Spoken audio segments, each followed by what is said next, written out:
Hello students, welcome to Laex. Welcome to the weekly magazine session where we'll be covering from 9th July to 15th July 2017. Here, we'll be seeing those issues which are important from both prelims and mains point of view. In this week, we have certain issues which are important from prelims point of view, and I'll show you those lines which can be asked and what mistakes can be done in those lines. When we talk about mains, many students are confused. How exactly should we use these mains-oriented issues? Guys, if an issue is in news for a significant period of time, high possibility UPSC will ask a question about that issue. Need not be in the same language that we are expecting here. So, that issue becomes important. You have to ensure that you have clarity about that issue and the committee's recommendations, cases that we discuss here, you should try to add those in your answers to get more marks. When I say mains, don't think that exactly in the same language question will come, but you should try to use these factual data that we have discussed here in the answers so that you may score more in your answers with that particular topic. Prelims is all about remembering the exact lines.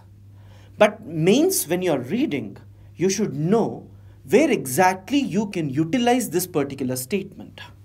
If you can combine these two, it will be really helpful. The first important topic from art and culture point of view, high possibility this can be asked in prelims next year. Even in case they ask you in mains for 5 or 10 marks with respect to the World Heritage City tag, which the walled city, that is Ahmedabad, has actually got. The 600-year-old walled city of Ahmedabad was declared World Heritage City by the World Heritage Committee of UNESCO. This is important. Who declares World Heritage City or World Heritage Committee is under what? So it is under UNESCO.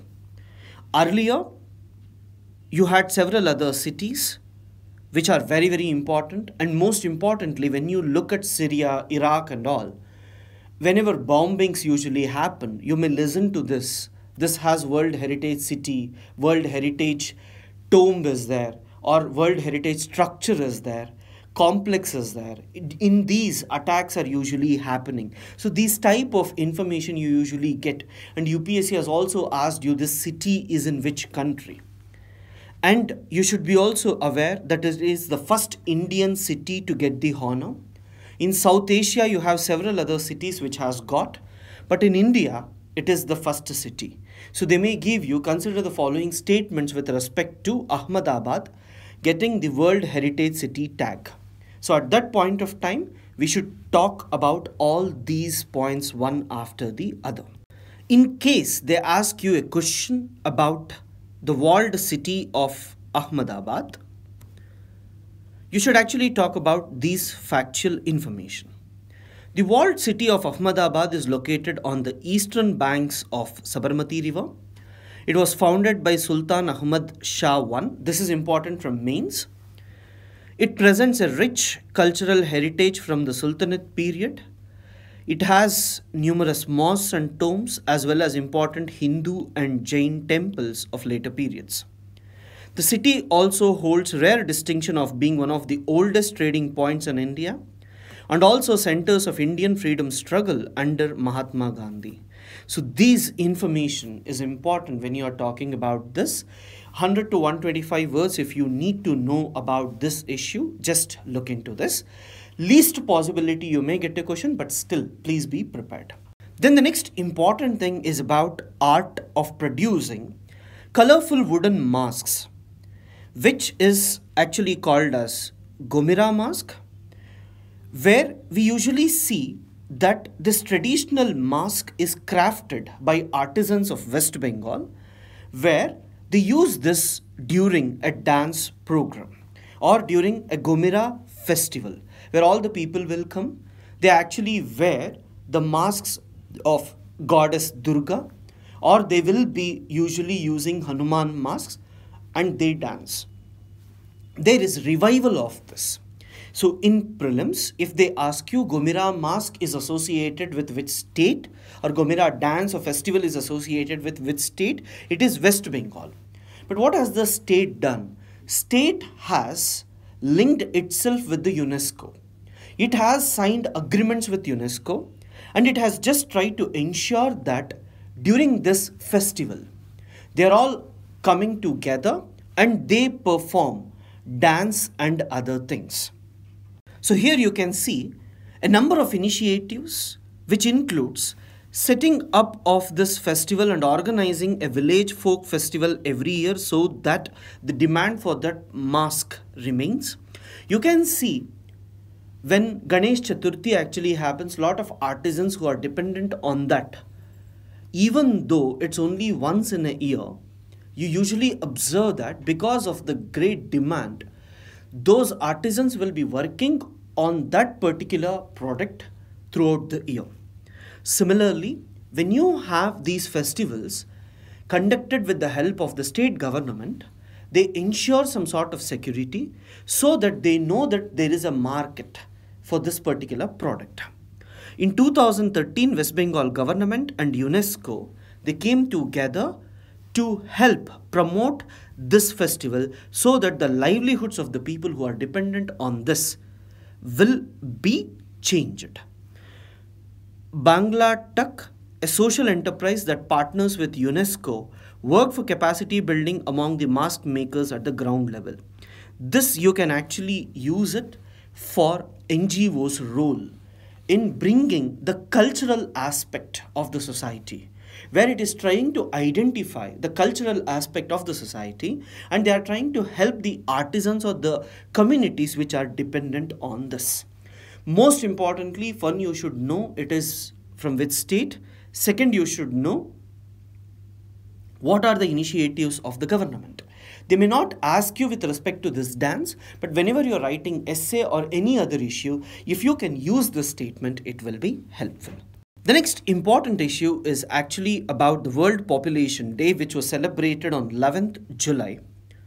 And the theme of this year was with respect to family planning. And we know that in India, as family planning has become a target-oriented approach, bureaucrats are actually planning to target the families and they want to go for as many family planning operations as possible. And this had actually led to a lot of issues. There were a lot of health issues with the families to ensure that the population is stabilized, right? So it's important for you to look the family planning operations and also the population control measures of the government. Well, explaining about economic survey, especially with respect to demographic dividend, I was actually saying that India's demographic dividend may reach stagnation or it may reach the maximum level very soon. When you actually compare with developed countries or other countries, whichever went through the same phase, their demographic dividend, that is their youthful population, were there for a large period of time. But in India, it was different mainly because the states in southern India and the states in western India are actually reaching the population stabilization and the young population are declining in these regions. And when we talk about the North Indian states, especially Bihar, Jharkhand, Madhya Pradesh, Rajasthan and UP, here the youthful population is still increasing. Birth rates are more, fertility rates are more. Due to this, the demographic dividend in this region is more. Now, as there are no much job opportunities present in this region, and you can see economically the southern states and the western states are in a better state, there is migration happening from north to south. So this may help in filling the gap of workforce which some states may face because of decreasing population. But it is early to say that this will benefit. Now it is mainly driven by the job opportunities and the requirement of cheap labor. And here you should also know what are the major problems associated with this migration. Earlier we used to read about international migration from Bangladesh and other countries, which is a very big threat to India. But now we are talking about some migration which can happen within the states. If this migration happens, then there is a lot of problem, because there are same issues with other country people coming into India and different states people coming to different states. The reason for this is, if other country people come and migrate into India, workforce will increase, jobs will reduce, the labor cost will reduce, which will benefit the companies, industries, but the people who are poor, they will not be benefited. The same thing happens here.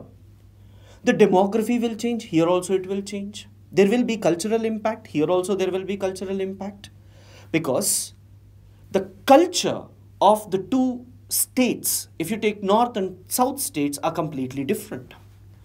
If you visit Bangalore, there is already some sort of anger about people not talking the local language.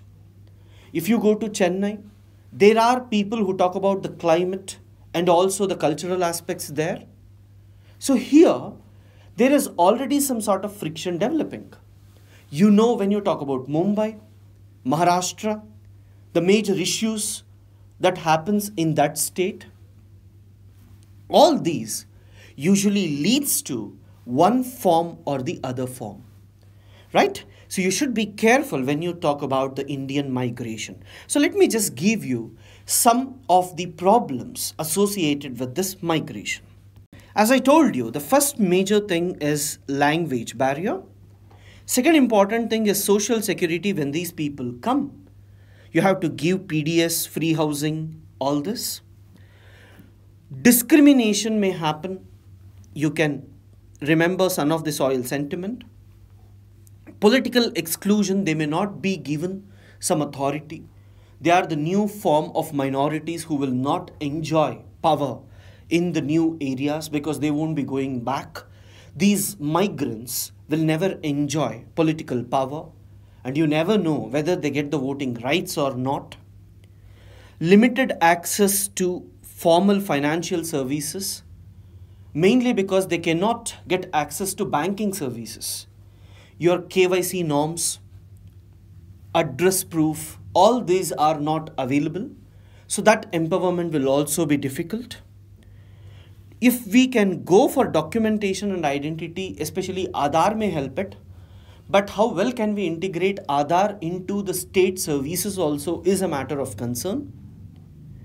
Housing and others, states are willing to give to their citizens, but when it comes to outsiders, will they treat them as citizens of the country or will they treat them as outsiders is a big challenge which we have to see it.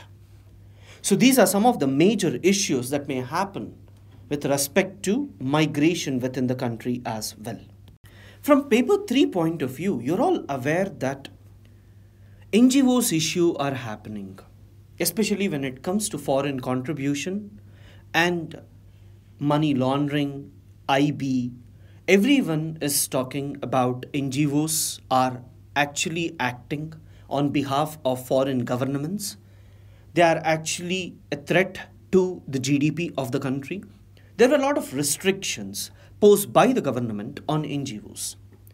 But in the new governance form, we should also remember that civil society plays a very important role in between the government and the public.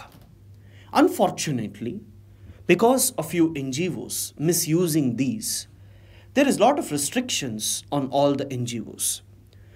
Central government recently appointed a committee on the orders of Supreme Court, and it recommended that there should be light regulation of these.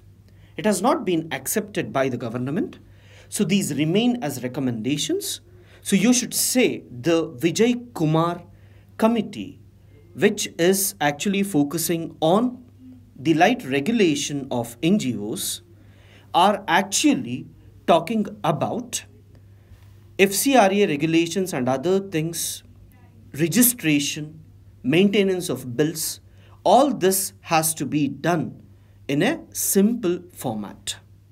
They're also talking about the steps that needs to be taken to reduce the need for a physical interference between the NGOs and the public authorities so that the harassment is reduced.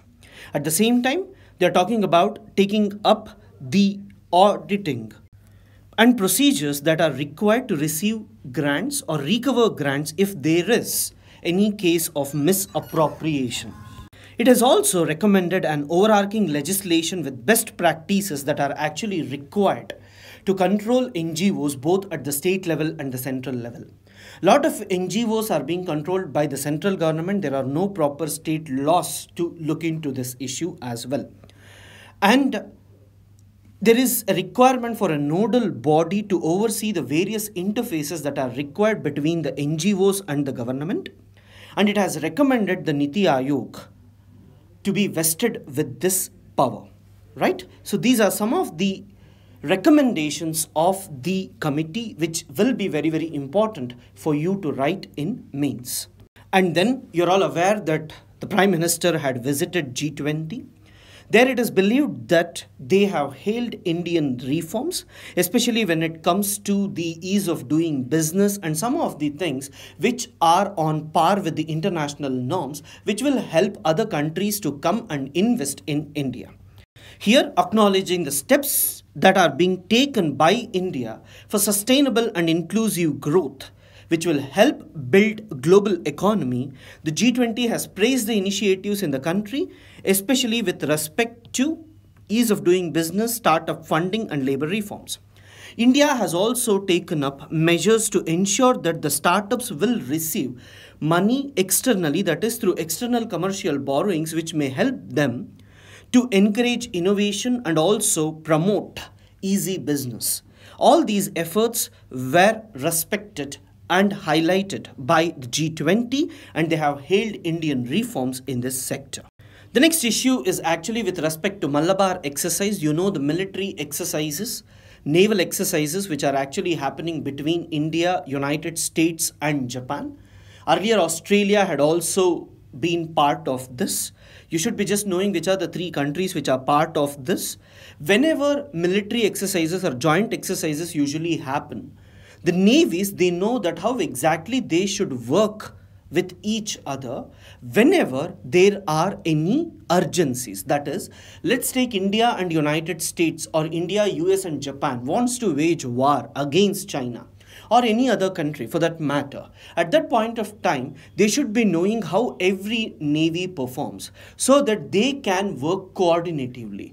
Else, the problem is when these countries come together and start fighting, they don't know what is the procedures of another country, what is the standard operating procedures, what exactly they call, what is the signals they give, how exactly we have to use their equipments, whether our equipments are capable of transmitting their signals. Because if Indian Army is talking to Indian Navy or Indian Air Force, or within the Army, whenever there are talks, others cannot intercept it and they don't understand what they are actually talking. There will be codes given for every army. So when this joint exercises, they know that they will reveal few codes so that it is easy for them to communicate whenever they need to operate together. So military exercises are actually an indication about the closeness of the country. Sri Lankan government has actually banned trawling. You know, in normal fishing, usually nets are put and they usually catch the fishes. But in trawling, what happens? Big nets are usually pushed on the ground, and when they are pushing it on the ground, usually the materials whichever is required for these organisms are destroyed, or fishes on which they usually rely will also be destroyed. So whenever something of this sort usually happens, then not only fishing will be troubled, now even in future, more fishes will not go there because all their resources will be destroyed. This is not a sustainable fishing. Usually Tamil Nadu fishermen use trawlers, and Sri Lanka has said that if this happens, we will be putting fine and we may put them behind bars as well. So Tamil Nadu feels this is an indirect threat to the Tamil fishermen who occasionally cross the Sri Lankan waters. Recently, Karnataka government has planned to recognize their own state flag. There is already a flag that is usually used in Karnataka, but it doesn't have any constitutional recognition. So the debate is, can states have their own flags? Will it lead to regionalism, or will it threaten the integrity of the country? So these are some of the factual informations that are very, very important for us to look into this issue. Rajasthan government has actually brought minimum qualifications that are required to contest for cooperative societies. Earlier it has brought some minimum qualifications for panchayats. Now it is getting it for this. Is this educational qualifications required for contesting elections? Is it a deliberate measure of the government to avoid particular communities or groups from entering into these systems? Is what the opposition question is. But you should always remember that some sort of qualifications over a period of time is required, but that should not be exclusionary at the same time as well. There is something called as South Asia Sub-Regional Economic Cooperation, which was formed because Pakistan and India were not willing to sign any of the infrastructure agreements because of the dispute. So in 2001, Bangladesh, Bhutan, India and Nepal, they came together and formed this. Later, Sri Lanka and Maldives also joined. Now this body is actually looking at investing money in improving infrastructure projects. The first one they are talking is with respect to Imphal to More. But you should be knowing more about the SASAC program. So SAARC is losing its relevance. So the other organization which is going to fill this, where we can see some free trade agreements, easy movement of goods, and some cooperation among the countries through this particular organization or not. Then we have cybersecurity linked to glitches in Reliance Jio NSC, which is actually under probe. That is, recently you might have heard that some crucial information from Reliance Jio, NSC, and even in 2016, we usually observed that 32 lakh debit cards detailed security codes were breached. All this again put a big question mark on digital India and what measures need to be taken.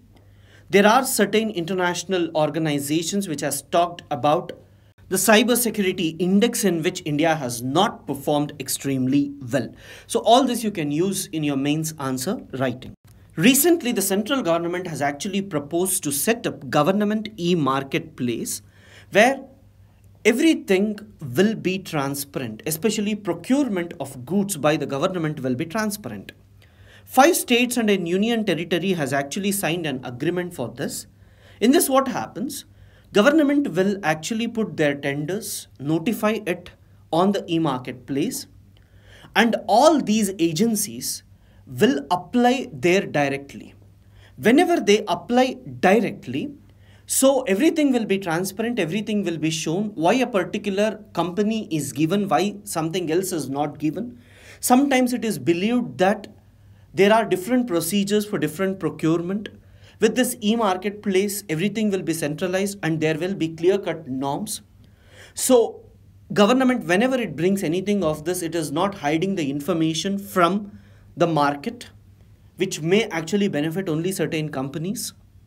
Whenever a particular project is given to any particular company and when details of it is available online, then through RTI and other things, this information can be easily available to the public. If there is any discrepancies here, it will be easy. We know that during this procurement, there is huge amount of corruption involved. This is one of the steps taken by the government to reduce corruption. Brahmaputra, which is prone to floods usually because of excess rainfall. The Sangpo River, which originates near Manasarovar, when they enter into Assam and Arunachal Pradesh through the gorges, we usually observe the amount of rainfall or the amount of water Brahmaputra carries is less because Tibet is a dry region. But as soon as it enters into Arunachal Pradesh and Assam, because of excess rainfall in this region, it is usually prone to flooding. And in Assam, as soon as it comes on the plains, it meanders, sedimentation, siltation and other things usually lead to floods. It is believed that as it is a natural phenomena, it is very difficult for us to prevent this. Yes, natural embankments can be helpful. If we can construct some embankments and desilting at regular intervals, it may be beneficial. But many people argue that rather than focusing more on these construction activities, as it is a natural phenomena, it is better to ensure that people get adapted to this, where we need to go for certain measures, procedures, infrastructure facilities, and urban plans, which will actually help cities, villages, rural areas, which are present closer to Brahmaputra river, are far from each other. And whenever they are far from the river, then the floods and other things will have less impact on them. So these procedures are very, very important, and people have to adapt to these circumstances rather than using some infrastructure measures to prevent this. Right, at last we have India ranks 116 out of 157 nations on the SDG Index. When we are talking about the SDG Index, we are actually focusing upon the Sustainable Development Goals, and India is not yet successfully implemented all these. India ranks only 116. So who exactly produces this and what are the things that are actually involved in this is important. So just go through some of the factual data, but you can use that. India needs to perform better in Sustainable Development Goal. As I have already told you, they have not asked any question till now about Sustainable Development Goals, which is a basic topic. So please try to go through this once. At last you have these two questions which are important from mains point of view. So please try to answer them. Thank you guys. Thanks for watching. I had some throat problems, so I had to talk slowly. Thanks for bearing me. Thank you.